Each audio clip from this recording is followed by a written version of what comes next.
let's talk about the train derailment. This disaster that took place in Ohio in East Palestine. They say it Palestine, not Palestine.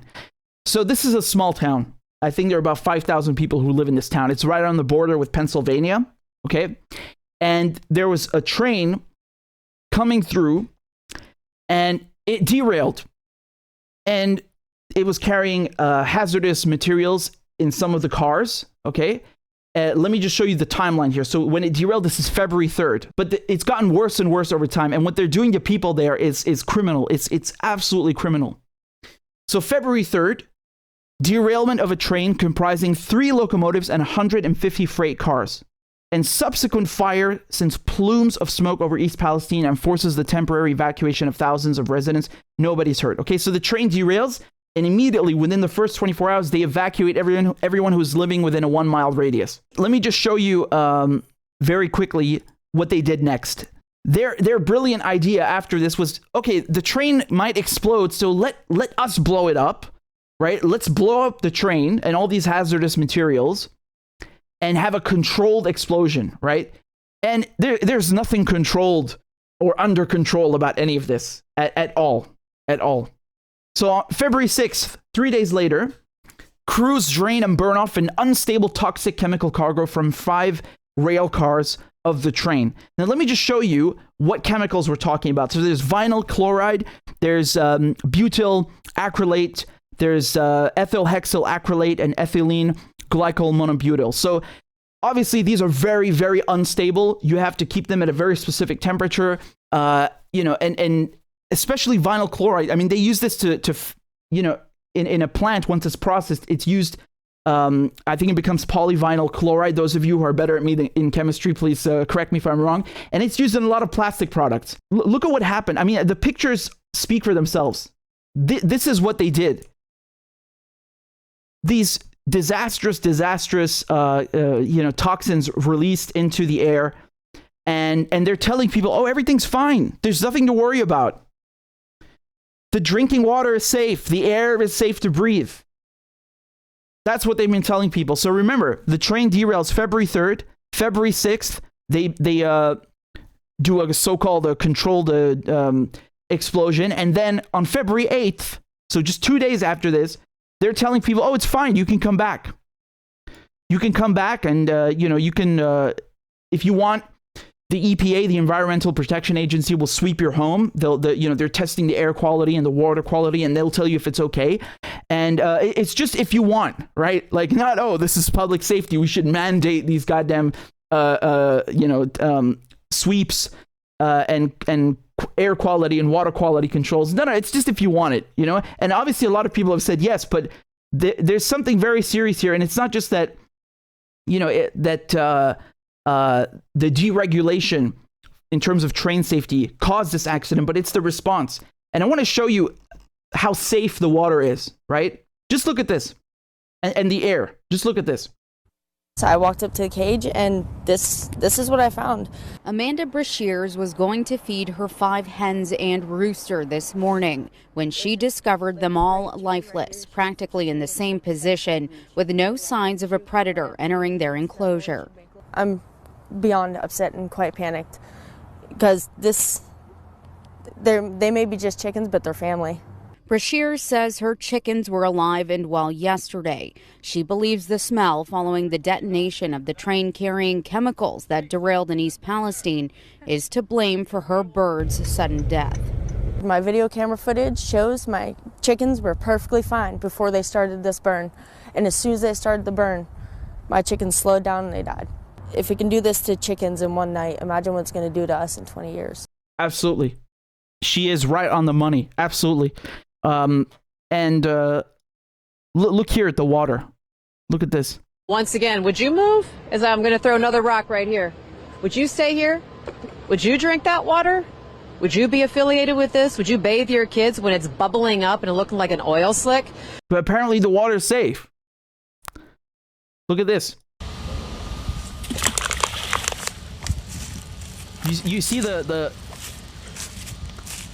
wow. Rainbow? Look at all that. Look at it. It's all in Look the at the bottom color. of the creek bed. Oh my God.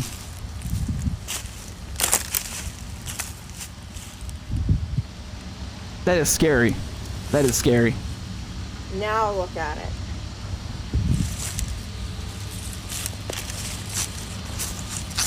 So they're telling people everything is fine, and I mean, this is criminal. This is absolutely criminal. Here's a video, an image. This is kind of what the site looks like, yeah? Absolutely criminal, really. And they're telling people everything is safe, really. So just to recap, there are 38 cars that derailed. Okay, there are 150 in total, but 38 of them derailed. And from those 38, 10 of them had toxic, hazardous chemicals inside of them. Okay, and I think in total, they after they did this controlled burn, you had 50 cars destroyed, basically. But again, the main point here is that 10 of them were carrying these hazardous, harmful chemicals. Here's another picture. I mean, it's just shocking, really. So February 8th, residents are told they can return to their homes 5 days after the incident. And I want to show you something interesting because there's a video of the train 20 miles before it reached its destination, and you can see that something on the train is on fire. So this is from CCTV footage, right? And a lot of people are asking, well, maybe that's just one of the wheels is having an issue, and if it is, why weren't the drivers alerted, right? And now we're going to talk about regulation, of course, because in terms of the braking system, people are saying, well, this is Obama's fault, and then people are saying, no, it's Trump's fault because he lifted these regulations that they put in place to install electronic automatic brakes instead of the air brakes that they've been using. Because let me just tell you something, and you're going to find this funny, although honestly it's tragic, but the braking system on these trains in the United States is from the fucking Civil War, from the 19th century. They have not been changed. I mean, this is scandalous. This is absolutely scandalous. That the richest country on earth, and again, I know most of my subscribers and followers are American, and please don't get mad at me for saying this, but this is shameful. This is embarrassing. I don't understand how a country with so much money, and America is great in a lot of things for sure, but a country with so much money and so much power cannot clean up disasters like this properly without hurting the local community, or cannot prevent these disasters in the first place, and is using the money instead for Ukraine, right? Or for bombing Afghanistan, or bombing Syria, or bombing Libya, or bombing this and that every second. This is shameful. This is embarrassing. This is not acceptable, for a so-called developed country or industrialized country to not really be industrialized and have fucking trains just tipping over and then spilling chemicals into the water and the air. This is embarrassing. This is Banana Republic stuff.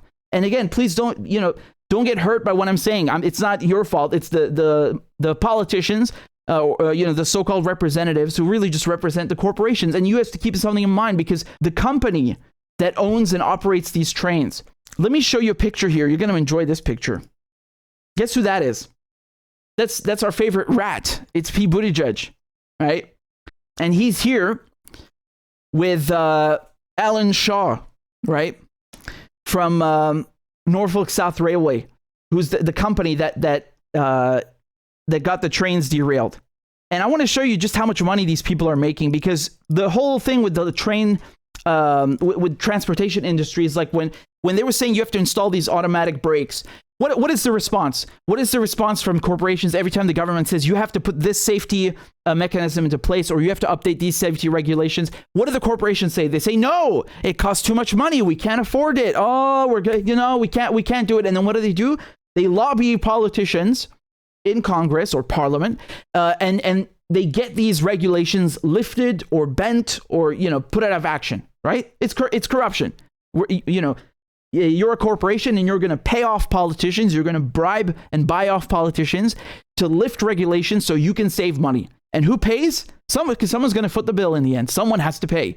And who is paying? It's the environment. It's these animals. It's the river. It's the people who live in this town. And this is not the only example in history, East Palestine. But let me just show you Norfolk Southern. Okay, so NS, which is the company that operates these trains. They cut 9,600 jobs. and boosted shareholder payouts by 4,500% in the years leading up to the Ohio train disaster. So they clearly have money. They have money. They just don't want to pay workers. They don't want to upgrade their trains and make them safe. But they do want to give shareholders a nice, a nice fat wad of cash, because there's always room for that. Always. Yeah. Are dangerous. We basically nuked a town with chemicals so we could get a railroad open. The U.S. Environmental Protection Agency sent a letter to Norfolk Southern stating that ethylene glycol monobutyl ether, ethylexyl-acrylate, and isobutylene were also in the rail cars that were derailed, breached, or on fire. Caggiano says ethylexyl-acrylate is especially worrisome. He says it's a carcinogen, and contact with it can cause burning and irritation in the skin and eyes. Breathing it in can irritate the nose, throat, and cause coughing and shortness of breath. Isobutylene is also known to cause dizziness and drowsiness when inhaled. I was kind of surprised that when they quickly told the people they can go back home, but then said if they feel like they want their homes tested, they can have them tested. I would have far rather they did all the testing. Caggiano says it's possible some of these chemicals could still be present in homes and on objects until you clean them thoroughly. There's a lot of what ifs, and we're going to be looking at this thing 5, 10, 15, 20 years down the line and wondering, gee, cancer clusters could pop up, well water could go bad. Caggiano recommends any... So, forgive me if I didn't state this a few minutes ago, but obviously, a lot of these chemicals are carcinogens, meaning they cause cancer. So, and I mean, even if they didn't, like, let's say they caused asthma, which they also do, but let's say it was only asthma. Well, only asthma is still a very grave health issue. And so these people are so reckless because in their attempts to please the corporation, because why do you think they did this controlled burn? Why do you think they did this? The only reason that they did the controlled burn is to put the company back in business, to clear the railroads, right? Clear the tracks so they can keep their money coming in. They're so goddamn greedy. They don't upgrade the trains. They're using fucking Civil War technology. I mean, how embarrassing. Look at China. They have bullet trains. And they talk about China's evil and China this. Look at, why don't you upgrade your goddamn infrastructure before worrying about fucking China? This is embarrassing shit. This is pitiful. This is what these so-called, representatives, politicians running around doing. They're just, kissing corporations' asses, letting them destroy the environment, give people cancer, and get away with it. This is disgusting. This is shameful. They don't upgrade their trains. They don't make them safe. They overload them, 150 cars with hazardous materials in 20 of the cars. And then after the train derails, they just want to get rid of it as fast as possible, even if it means giving people cancer, just so they can keep their trains coming and going and get back to business. And then, they give $1 million. I think South Norfolk, they gave something like $1.5 million to the community. That is a joke. That is a joke. Corporations, the way they work, and this is even in the music industry, they'll be like, it's cheaper for us to steal this or to commit this crime and get fined than to actually not do this crime and then we'll lose money. So for them, it's like, let's do this even if it's illegal, because the profits that we're going to rake in are so large, the fine is like it's a drop in the ocean, right? And this is not even a fine. This is just, it's like some kind of muzzle they're throwing at people. Just here's some cash and shut up. No, people are not going to shut up, because this is, I mean, look at this. Jesus Christ. People are saying it was nuked. I mean, colloquially speaking, yeah, it looks like it was nuked. And honestly, there's very, very little regard for human life. They nuked Japan when all the admirals who were running the Pacific Fleet said there's no need to nuke the Japanese. They're about to surrender. We shouldn't have nuked the Japanese. And then, they give people in Fallujah cancer with their depleted uranium. And you guys remember in Flint, they said, oh, it's safe to drink the water, right? And Obama goes there and he does his disgusting stunt and he doesn't even drink it. And it's so cringy. Well, guess what? When they said it was safe to drink the water in Michigan, Flint, it was not safe to drink the water. And when they said it's safe to come out from your homes after 9/11 and breathe the air in New York, It was not true. She lied. The head of the EPA. She lied, right? She lied.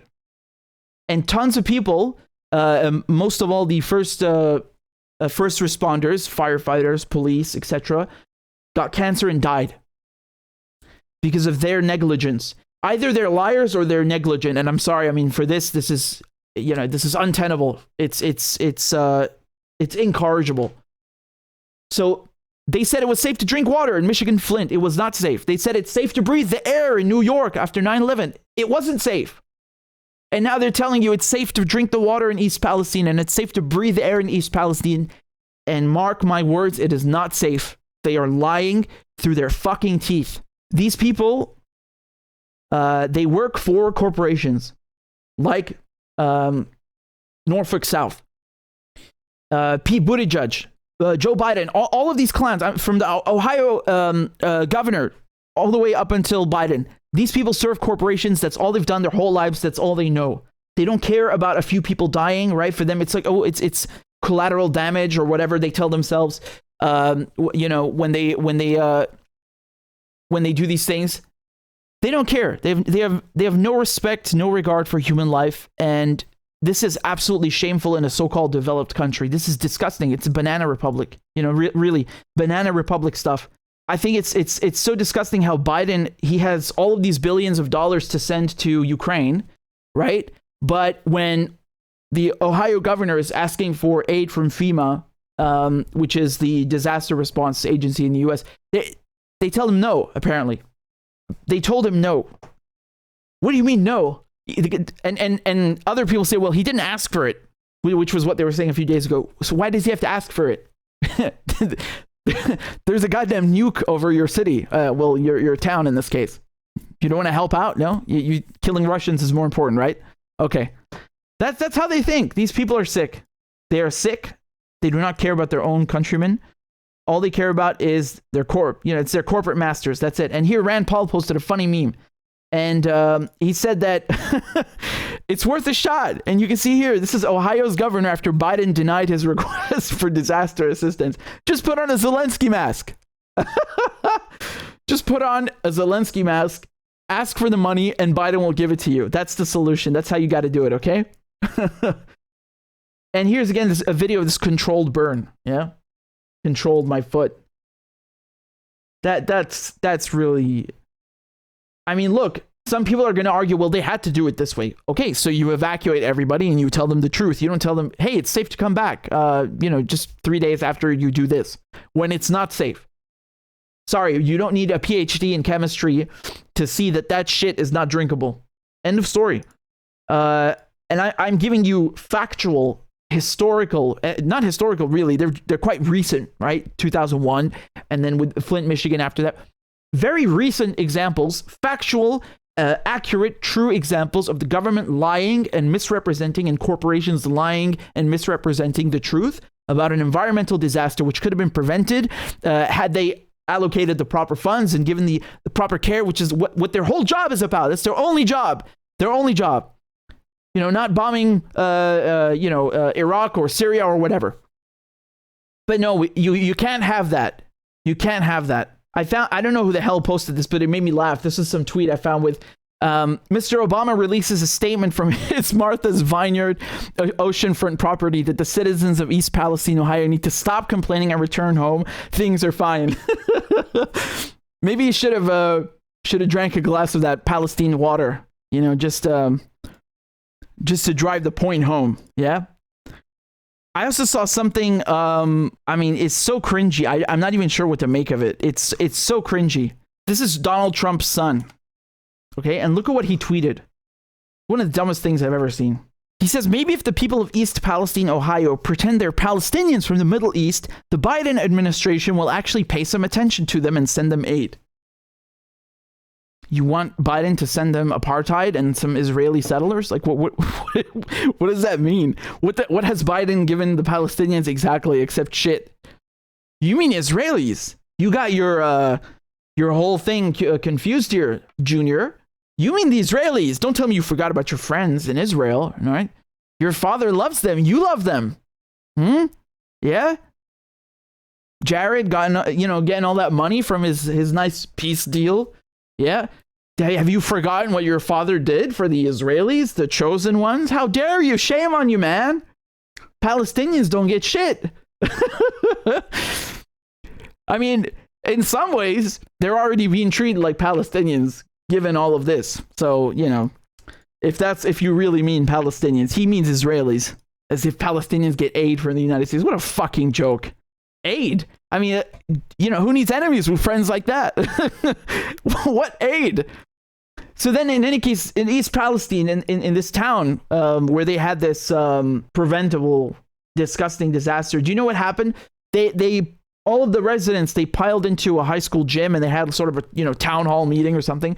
And the governor was there, and his name is DeWine, right? Unless I'm saying it wrong, but he was there, and Pete Buttigieg was not there. And guess who wasn't there either? Norfolk South Railways. So the company that owns the train that caused the disaster. The company that has so much money that it can pay out, all these millions to their shareholders, but not update their air brake system from the Civil War. Maybe they like Civil War reenactment. I don't know. In any case, you know why they didn't show up? Because obviously there's an angry fucking mob because you've just given them cancer, and they have every fucking right to be angry because you just gave them cancer. And their children cancer maybe, and their pets and chickens and the wildlife is dying. They have every right to be angry. And they didn't show up, these cowards at Norfolk South Railways, because they cited security concerns. Now, let me be clear. I don't know of anyone actually threatening them physically, but I think it's just some bullshit corporate response to avoid any sort of accountability. Of course, they don't want to show up there. What possible excuse could they have for any of this? I mean, the whole thing, from beginning to end, is disgusting and disastrous. And the fact that, the United States government has all of this money to shell out on weapons and shell out on tanks and shell out on, cooing other countries and bombing other countries and having bases here and bases there. This is disgusting. I'm sorry, but you are treating this town like it's not part of the United States. So I'm confused, because you're supposed to take care of your own first, right? Not go and bomb people. Well, unless you're Biden and Trump and so on, right? Because they don't think logically or with empathy like you and I. They think about, well, my friends at Raytheon, they really want me to give them this new defense budget, which is higher than the one last year and the one the last guy gave him. And, that's how it goes. Or these banks, they really want me to, help them screw over the country. So I guess I'll do this and that. This is how they think. They don't think, oh, my fellow Americans, right? They always start these speeches, my fellow Americans. They don't think, oh, my fellow Americans are dying. They just got cancer from these greedy motherfuckers with their trains. Shameful. This is shameful. This is absolutely disgraceful and incompetent and dangerous and evil behavior. Inexcusable. There's no excuse. I don't want to hear it. There is no excuse for this to happen in a so-called industrialized country. None whatsoever. You could be forgiven for a train derailing. It derailed. Okay. Even if they had upgraded their brake system, things happen in transportation. Fine. But how are you going to be forgiven for lying to people and telling them the water is safe and the air is safe and come back to your homes? You can't. This is not forgivable. This is incorrigible, and it's disastrous. And I just want to play you one video here from. I think this is a very nice. This hasn't been getting a lot of coverage, and the coverage that it has been getting hasn't been very good. So let's talk about the trail derailment in East Palestine, Ohio. East Palestine's about an hour north of Pittsburgh, almost halfway to Cleveland. Norfolk Southern has a rail line that goes right through town, and this derailment happened right on the edge outside of town on the border of PA and Ohio. Of the cars that crashed, 5 of them contained vinyl chloride. It's a monomer used to make PVC.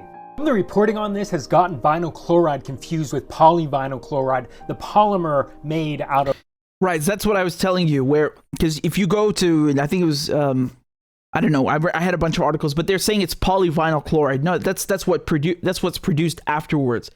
It's vinyl chloride is the one that's actually in the train and burned. Well, it's one of them. I read you the 5 chemicals of vinyl chloride. Now, the reason that this distinction is really important is vinyl chloride is very hazardous and very flammable. Polyvinyl chloride is a plastic that's used in like everything. The other thing about vinyl chloride is that it boils at 8 degrees Fahrenheit, so it's shipped in. Sorry, no offense to this guy, but just in general, why do people do science with the imperial system? You can't do that. I'm sorry, this is an oxymoron. Okay, You can't use the fucking imperial system for anything, especially not science, and that's why no one uses it in the international system. But fine, I'll forgive him because he made a good video. Okay, I think his name's Jacob. Nick Drum it says his TikTok is. All is forgiven. Used in like everything. The other thing about vinyl chloride is that it boils at 8 degrees Fahrenheit, so it's shipped in its liquid form. Meaning that when these trains crashed and these started leaking, they weren't just leaking liquid, but they were spewing boiling gas. So vinyl chloride is really toxic. OSHA has the permissible limit of how much you can be exposed to it during an 8-hour shift as a 1 ppm part per million, average over 8 hours. So prior to this, the biggest spill of this chemical was in New Jersey, where one train car and about 23,000 gallons of vinyl chloride were spilled, but it didn't catch on fire. Now this crash in Ohio has 5 train cars. These kinds of tanker cars can carry between 25 and 33,000 gallons. Let's call it 250 to 250,000 pounds of vinyl chloride. That's per train car, 5 train cars. There's maybe 1 million pounds of this toxic chemical spilling into the ground and also boiling off into the air. But then it caught on fire. I think this is where the reporting is really bad because no one is mentioning what the byproduct of vinyl chloride burning is. Of the many byproducts of burning vinyl chloride, one of them is hydrogen chloride. Hydrogen chloride is really unstable and latches onto water, like just water vapor in the atmosphere, and that turns into hydrochloric acid. So right now, government officials from the railroad, both the governor of Pennsylvania and Ohio are calling burning off the 1 million pounds of this stuff a success, but not mentioning that it means that we have hundreds of thousands of pounds of acid in the air, potentially. Now, ever since engineering school, I've studied a lot of industrial accidents. I just find it really fascinating, and organizations like the Chemical Safety Board, NTSB, and OSHA all have like really good reports available to the public. I think as a designer, it's really good to learn about mistakes. When Yeah. See, this guy's, he's switched on, and he's a designer. Biden, Buttigieg, all of these politicians, Republican, Democrat, I don't care. They don't design anything. They destroy things. They're greedy corporate bastards. So for them, it's not how can we make this better? It's like how can we make more money out of it? How can we milk this? Looking at these kinds of industrial disasters across time, there are a couple things that are pretty universal across all of them. One, the responsible party, in this case, Norfolk Southern Railway, always plays down the reality of the situation. Yeah, they lie. You're damn right. They lie. And the government lies too. And here's why. Politicians also just repeat the same lines, and then news outlets just repeat the same. So all we're hearing is the responsible party's word. In other words, you are controlled, or we are controlled by corporations. Society is controlled by corporations. He just said it, but in a different way. The corporation says A, the politicians repeat A, and the news, so-called press, the free press, who are so free that they just sound like the others, also repeat A. So all you hear is the corporation. You get it? He just said it in a different way. It's the same message. It's the same meaning. It's the same truth. Very sad. Very sad. I really hope that I am wrong. I really, really, really would love to be wrong. But in a few years, you're going to see a lot of people developing very, very horrible diseases from this, and it makes me very angry. And it's all preventable, and it didn't need to happen. That's my point. But I hope I'm wrong. I would love to be wrong, and for this stuff to be fixed, because even if no one had been hurt, including the environment, I mean, this is also embarrassing that something like this, can't be prevented in such a rich country. The infrastructure is not modernized. Like, what is the possible excuse not to do this? I mean, if your own people are dying because of it, don't you think it's time to do this? And it's not the first time this has happened, right? They always let these gas and oil companies get away with environmental disasters. I mean, I guess we should expect this. We're talking about the same country that blew up 2 pipelines in the Baltic and caused a giant methane a pool of methane gas, which is, it's environmental terrorism, in addition to an attack on the EU, an attack on Germany, an attack on Russia. Why would they care about Ohio, right? This is their MO. So there's something I also wanted to mention. There's a film, I think it's on Netflix. I don't know where you can find it, but it's called White Noise, and it came out just last year. And it's hauntingly very, very similar to this entire news story that I just presented to you, where there's a train that derails, there's a chemical spill, and I can't say anymore because I haven't actually seen the movie myself, but I've seen the trailer and many people mention it, so I'm gonna go watch it myself and see how similar it is. But yeah, I've heard the term predictive programming before. I just hope that Terminator is not included in that, because oh god, I saw them working on some melting robots. There was it was some viral video from a month ago. They melted a metal and then moved it and melted it back into, or shall I say, solidified it back into its original form, which is kind of like the T-800 in Terminator 2. Goddamn horrifying. Let's hope that one is not in the predictive programming. Oh boy. Anyway, if you guys know someone from East Palestine, again, my email is RichieMedhurst@gmail.com. RICHI Medhurst. I would like to interview someone who's there because, forgive me if I didn't say this earlier, but many people who live there have been saying their throat burns, or they have a bad taste in their mouth. They have trouble breathing. Their eyes burn. Just various symptoms from the air. So, Christ, if that's what you're breathing in, I don't want to even know what's in the river, in the water, because you guys all know what happened with Flint. I don't think we're going to know the true extent of what just happened in East Palestine for a while, because they lie and they cover up, and then when it's a few years later, the truth really comes out when those guys have moved on and got promoted. But if you know someone who's there, I'd like to interview them. So that's my email, and please hit me up. And I would like to speak to someone from there and give them the podium. So in any case, very tragic, very preventable.